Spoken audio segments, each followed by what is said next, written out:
Mga kapuso Visayas grid, yara naman sa yellow alert status subong adlaw. 12 oras nga brown na sa syudad ka probinsya sang Iloilo sang weekend, naghatag huol sa mga konsumidor. Si Kim Salinas nakatuto.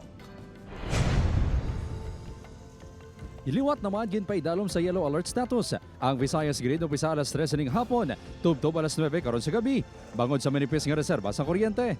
Base sa datos nga ginpagwa sang National Grid Corporation of the Philippines, yara sa 2,579 megawatts ang capacity sang grid. Nagalabot naman sa 2,488 megawatts ang peak demand. 958 megawatts ang supply na dula sa grid tungod yara sa forced outage kung wala nag-ooperate ang 11 ka mga planta.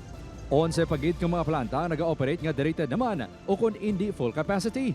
Nag-aguntos ang 2 man kay inikatsyempo ang pinaka-residente sa Banwa sa Pavia kay Santa Barbara sang Sabado matapos ang 12 oras nga power interruption bangod sa maintenance activities ang NGCP. Panawagan sa mga residente sa liwat nga magpatigayon sa maintenance activities ang Eleco.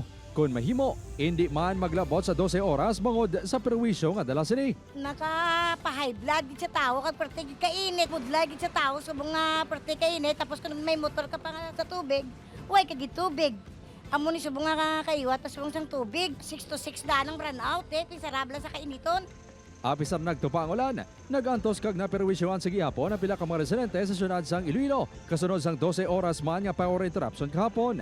May pila man ka barangay sa Mandurriao kag Haro ang naka-eksperyensya sang 2 tubtob 4 ka oras nga brownout bangod sa maintenance activities sang NGCP.